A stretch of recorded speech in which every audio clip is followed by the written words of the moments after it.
Olá, bom dia amigos e amigas aqui do canal Dica de hoje, vídeo de sábado, dia da gente falar alguma coisa sobre macroeconomia e no vídeo de hoje não vai ser diferente, vamos aproveitar para trazer para vocês um pouco dos resultados do PIB, o Produto Interno Bruto do país, que saiu no último dia de novembro e que agora a gente vai conseguir analisar ele com um pouco mais de calma, um pouco mais de profundidade, principalmente para a gente ver quais aqueles setores da Bolsa que ainda podem estar um pouco atrasados de acordo com esses resultados. Se você gosta do nosso canal, curta o vídeo, se inscreva também no canal, acione aquele sininho de notificação e avise aos seus amigos. A gente já começa depois da vinheta.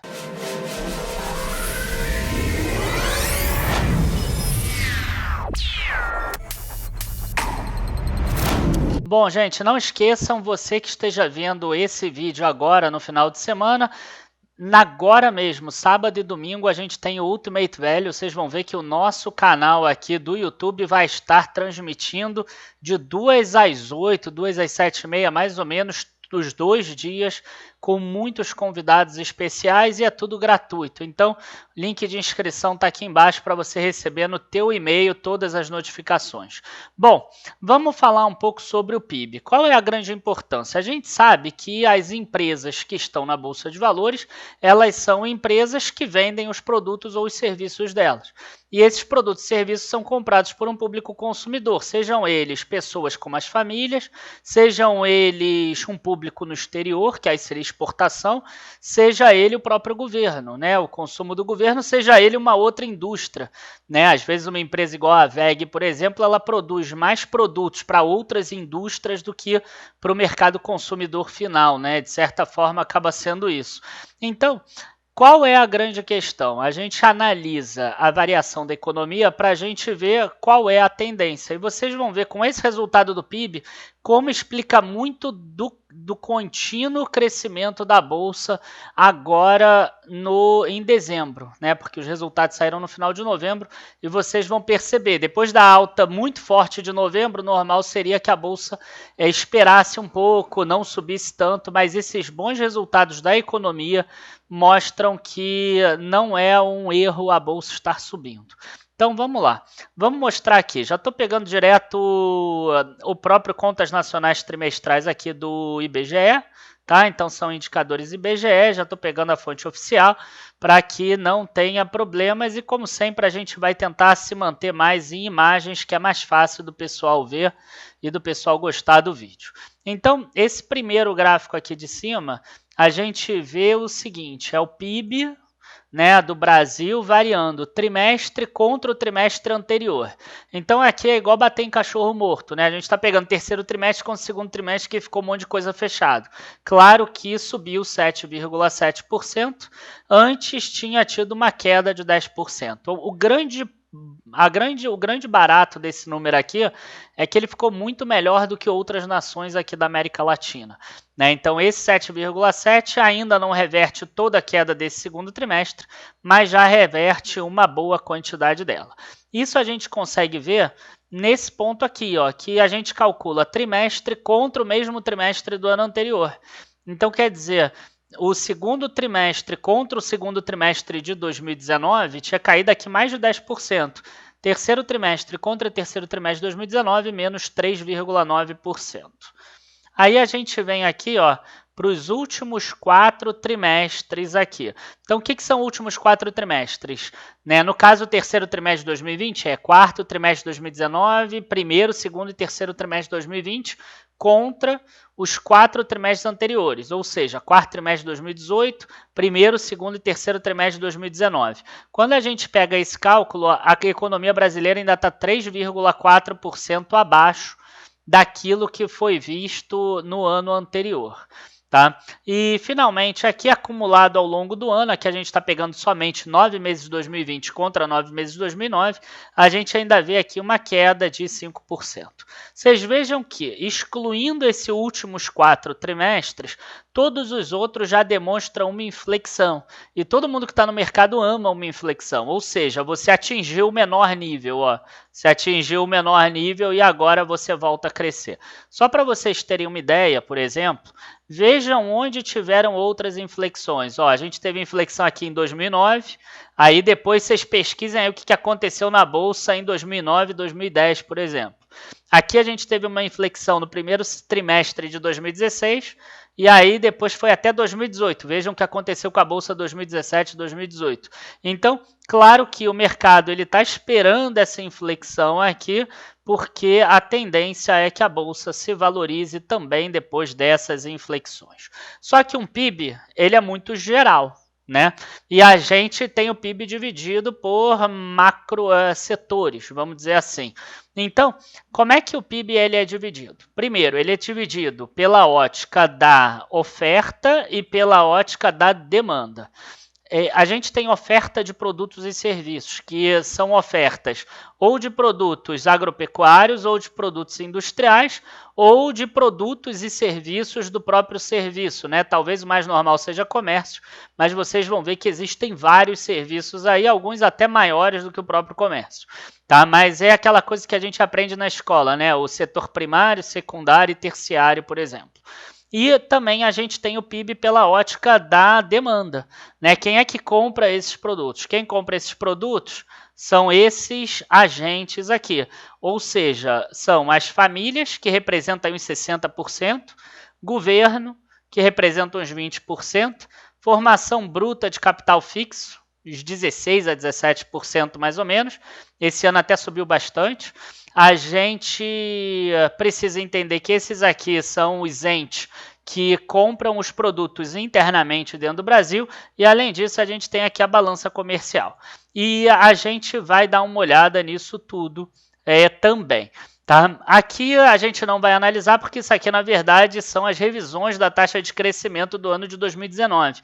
Talvez a única coisa interessante da gente mostrar aqui é que o PIB de 2019 tinha sido 1,1%, ele foi revisto para 1,4%, e a boa notícia é que teve um aumento maior de formação bruta de capital fixo. Para quem não entende o que é formação bruta de capital fixo, é o seguinte, é aquele dinheiro que as empresas gastam não com o consumo final, mas sim com aquele consumo que vai gerar mais consumo mais para frente.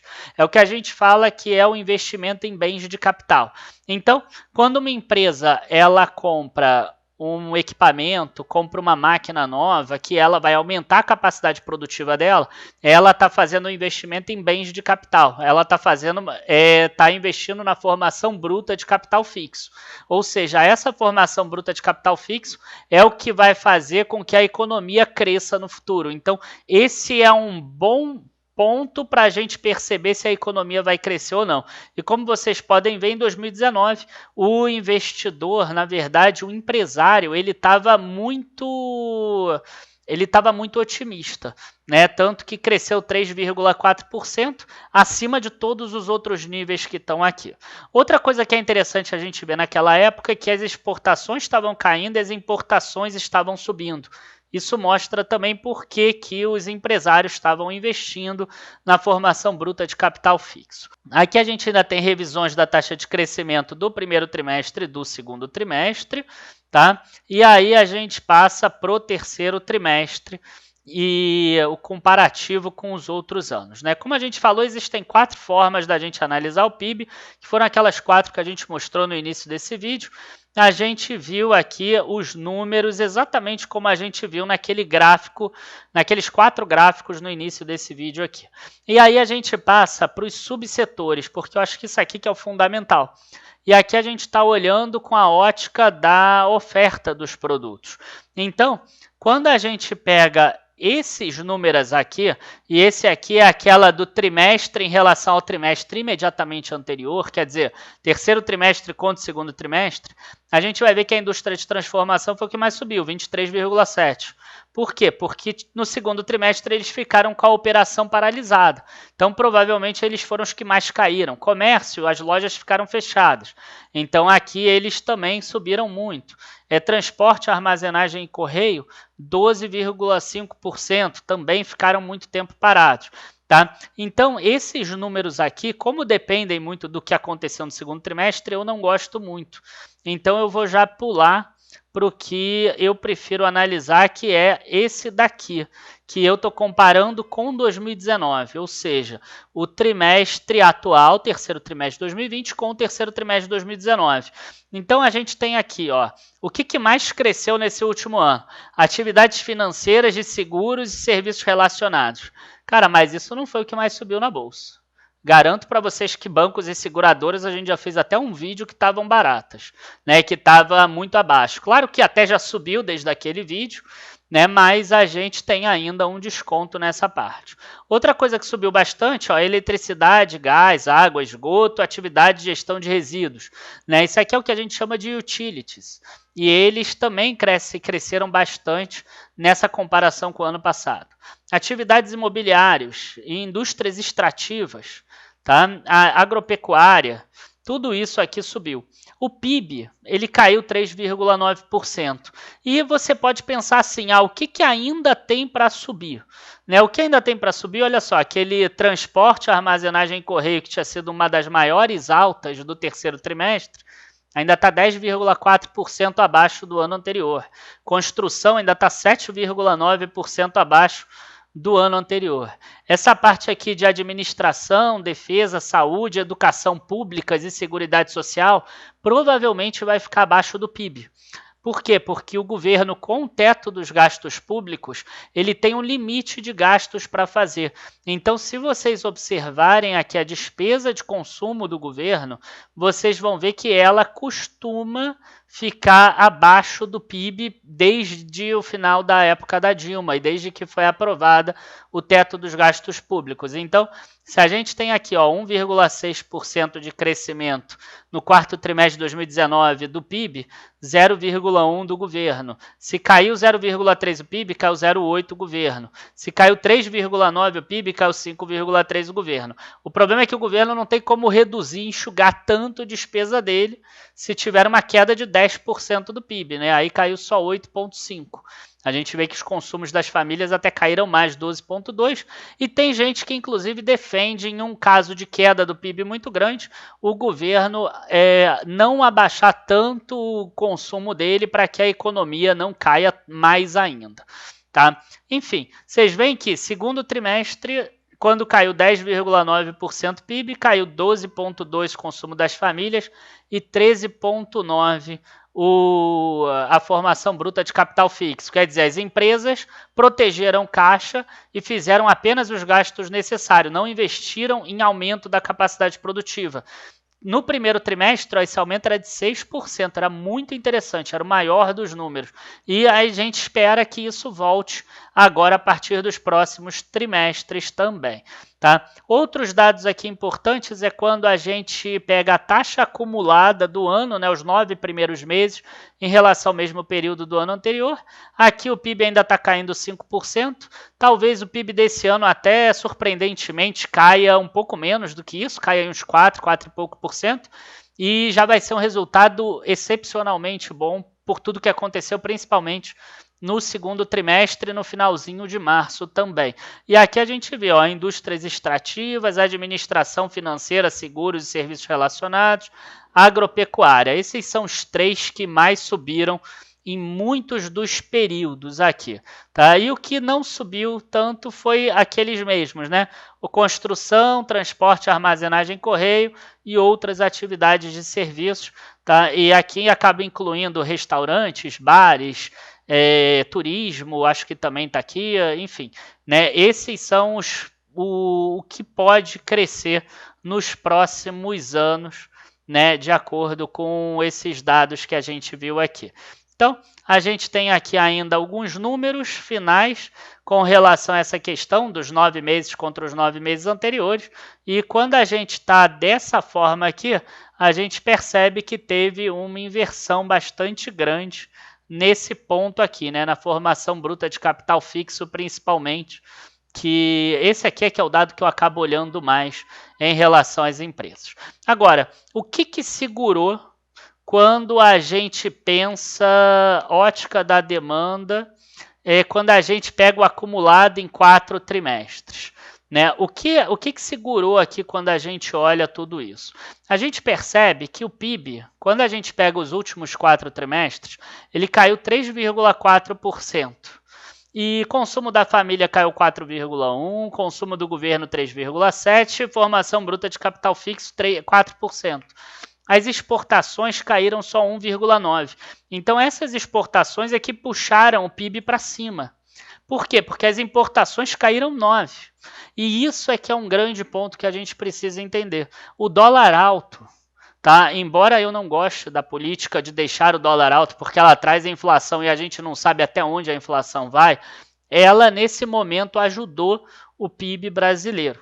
Né? Então, quer dizer, a gente viu muitas empresas exportadoras tendo valorizações muito expressivas nesse ano. Né? Se você pegar aí as principais altas da Bolsa, você vai ter aí no meio a Vale, você vai ter a VEG, você vai ter a PetroRio, por exemplo, que são empresas que exportam ou commodities ou produtos. Quer dizer, são empresas que dependem da exportação.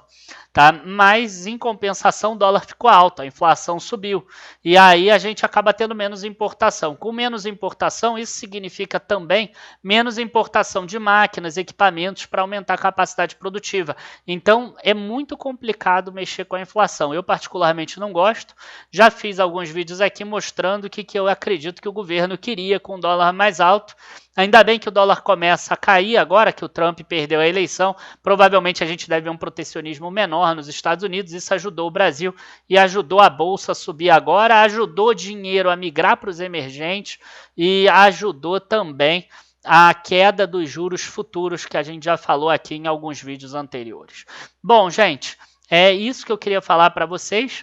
Abraços a todos, espero que vocês tenham gostado do vídeo. Se vocês gostaram, curtam e também se inscrevam no canal. E não se esqueçam que hoje e amanhã também a gente vai ter o nosso evento Ultimate Value. Aqui a gente vai ter 5 horas de live seguida com muitos convidados super especiais. Abraços a todos, bons investimentos e até a próxima. Tchau, tchau.